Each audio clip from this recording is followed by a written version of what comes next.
Alright, so to get started, I'm actually going to use a 12 by 12 piece of chipboard and take some gesso around the edges.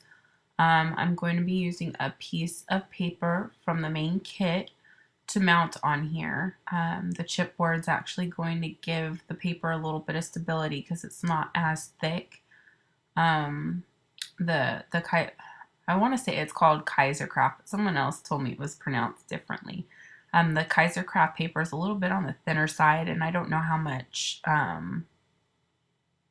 mixed media I'll be doing, but I don't want the paper to warp. I know some of you out there do this as well, or mount it to a piece of hardboard or a thicker piece of cardstock. And at the moment, I couldn't find a thicker piece, so I just pulled from my chipboard stash. So here I'm going to be playing with the Prima Mechanicals that comes in this collection, as well as some Petaloo flowers.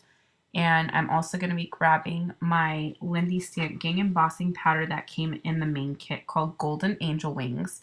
I am doing this layout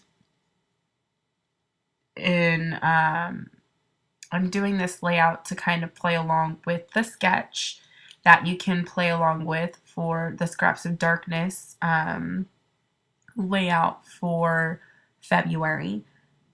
So here what I'm doing now, I just cut some paper out. I don't use ruler or I try not to use my cutting board when I do my layouts, but just use some scissors, cut some paper out, and I used a distress tool to rough up the edges. Now I'm using that Versamark pad that came in the Creativity add-on kit, and I'm using that Golden Angel Wings embossing powder just to ink around the or emboss around the edges. And always make sure you recap your embossing powder. I have had an accident where I spilled it everywhere and it just was a mess to clean up. So giving it a good heat set on this black paper, it's really kind of hard to see it. You can see it as it's melting, but it gave it a real pretty iridescent color, and in person it's amazing. Right here I'm going to try and show you. Here you can kind of see it gives it a shimmer, and it's really awesome depending on how the light's hitting it. In person it's a lot easier to see than of course on camera, but I love the way it actually turned out. So here you can see that it added texture, and I'm so sorry, I'm a little sick, so if I sound weird, sorry. You can see that I added texture to around the edges on top of what the distress tool did. So here I took another piece of paper. I'm just inking around the edges. Sorry, I kind of did that off camera. And just pour your embossing powder on, shake it off, or tap it. Use your finger to tap the paper and get it off. And just heat set that. And the way the color shows up on this paper, I actually really love it because it goes with the color scheme of the kit perfectly. So once that's done, there's a little bit of a halo dust. I like a shimmer dust, so I just kind of wipe it off with the coffee filter, and here you can really see it really good. Sorry, my camera is a little out of focus, but I love exactly how these colors match, so it's really pretty. So again, just prepping my layout to match along with the sketch. I did print out some smaller photos of my children, kind of from a photo shoot that we did for Christmas, and it looks great with these papers. So now I'm using some Lindy Stampgang Opal Sea Oats from the Color add-on kit. I'm just taking some plain white cardstock and spraying it, and then of course give it a good heat set. On this sketch layout, you'll see that there's some flourishes, so I kind of just took a die out of my stash to create some flourishes using that color spray to coincide with the color of the layout I'm doing. And I love the shimmer in the Opal Sea Oats. It is so pretty. So here you'll see I'll play along on my sketch, trying to get it right to see how I want it. I guess fidgeting. That's what I like to call it. It's a fidgeting technique. Getting everything exactly how I want it to look. And of course, in the end, it still changes a little bit, but I still like the way it looks. And so now it's time to add a little bit more layering. So here I just grabbed that same paper I used to map my children's photo in. And I'm going to take a border punch. I am so sorry. I did not realize I was off camera with this until after I started editing the video. So here you'll see little chunks. I'm just kind of punching and punching and punching, just to kind of give some more, I can't really call it texture because a border punch doesn't add texture, just adds a little bit more for the eye to see. So here you'll see that, and I'm going to grab some lace from the main kit as well. Again, I'm just trying to play along with the sketch. This is exactly what this layout's for, and just to show you different ways on how to use the product and what papers and stuff I chose from the kit.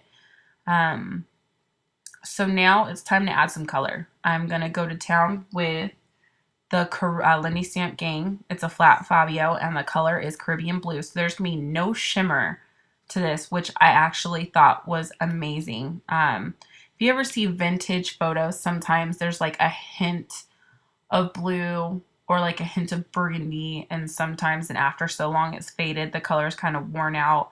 So I was really excited when I started doing this technique because it looks so vintage and so washed. And I did use some water to dilute it. I didn't keep it at its full force, and of course you heat set, dab it off, heat set, dab it off, heat set, dab it off. So now I'm just using, a water brush to add some more water, get it darker just a little bit, because I really want this area to pop, because that's where my title's going to go. So now that I've added some color, I'm going to add some little sprinkle or ink spots or splats, whatever you'd like to call them, just to add just a little bit more for the eye to see, just to add some texture to the page. And I'm going to start building it, and I'm going to start gluing stuff down.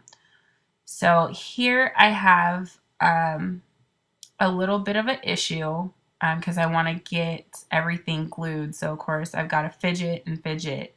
And we got some glue and seal in the Creativity add-on, so I decided I'd give that a try. I've never used it before. It works really great on the paper, but trying to use it with the lace that came in the kit, and I'm so sorry because my camera's out of focus. That lace just didn't want to stick. So I said, all right, let's get our trusty dusty Fabri-Tac glue. Well, the Fabri-Tac didn't want to hold it down for me either. I have no clue what was going on. So I said, screw it. I got my Tim Holtz tiny attacher and I just stapled it down. So bad, right? Next, I'm going to glue my letters down, and I kind of ripped my K pulling it up. But these are the wood stickers that come in the main kit, and I love these stickers. I'm not going to lie. When I first saw them, whenever they came out, I was kind of like, I'm not too sure about wood, but I love, love, love the variety it adds to my layout. And I decided to call it Kodak. So there was just a quick little snippet of what the alpha stickers look like. Here's how it looks on my layout, and I couldn't be more happy. Sorry. Again, fidgeting. I like to have things look perfect sometimes for me, what I consider to be perfect. So here again, for like the 20,000th time, I'm probably rebuilding, but now it's time for the actual glue face. So I'm just getting everything adhered, and I'm making sure everything looks how I like it. So right now I decided I wanted to add some dimension because of the mechanical, the clock face. I wanted to give it just a little bit of height. So I'm just taking some scrap chipboard from my mailing box that I got. I just took one of those flaps off and I'm cutting pieces. So I layered it up, and I actually doubled it up, and that was too high. So I just took off one layer and left it just with a layer of chipboard instead of 2 layers of chipboard. Now I'm using some E6000 to mount that clock face down. You can use Fabri-Tac, but I just wanted to make sure that this thing was glued because I wasn't sure how heavy it was going to be. Now here again, I am using the glue and seal that comes in the Creativity add-on to kind of sort of get some of that flourish glued down. I did use some Fabri-Tac on the pieces that were on the lace. So here I'm just kind of off screen adding glue to little dots, so it's just a little easier for me to get this adhered. So yay, my flourishes are down. Now just getting everything else glued. You'll see I'll get the flowers down and get those all tucked in and squared away, and played with. That's the awesome thing I love about Fabri-Tac is you can pick it up, move it, pick it up, move it, pick it up and move it again. So here I decided I wanted to add some more flowers on the other side before I get started with using some more awesome products that you see from the Creativity add-on. So here again, I'm just gluing everything down, and here is what that looks like. Now up next, I'm going to do my butterfly piece, and I'm going to use the Creativity add-on kit for that. Here you can see the butterfly stamps, the Clearly for Art whiteout paper, and I'm also going to use the magicals that come in this collection. But before I get to the magicals, I'm going to pick my butterfly. I'm going to use some archival ink and stamp it on the paper. I'm so sorry that the white is like causing the camera to freak out. So I'm so sorry, just bear with me. Now that I've got the butterfly stamped, I'm going to go ahead and give it a heat set. I didn't heat set it long enough, so I suggest giving it a good bit of time to dry because that ink will smudge on the paper. So here I'm just going to cut out the butterfly, and here you can see, I'm sorry, it's just my camera has not recovered from the white paper. But I didn't heat set it long enough, so it did smudge a little bit, but I didn't mind that. So here you'll see I'm just putting some glue and seal into a little inkwell, and I've got my magicals. The color I'm going to use is called Bodacious Blush. It's like a pinkish blush, or purplish, pinkish purple. It's like a dark pastel, earthy. I don't even know how to explain it, but I love the color. So I just put a little bit into that inkwell, and I probably actually used more than I should have because it's really dark and it's just one butterfly. So I'm just going to kind of use a paintbrush to kind of brush that all on there. And here's kind of what that looks like after I get it on. It's not fully covered, but I don't want it to be perfect. I am going to give that a good heat set. The awesome thing I learned while doing a heat set is the glue and seal makes this crackle. And while it's hot, you kind of want to fold it and curl it or do whatever you want to it because that's what the paper's for.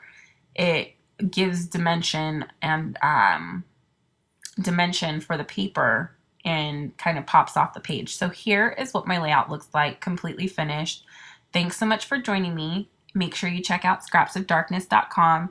Make sure you stop by the store and get your kits. And make sure you join the forums and stop by the galleries to see other projects created by other members. Thanks so much for stopping by.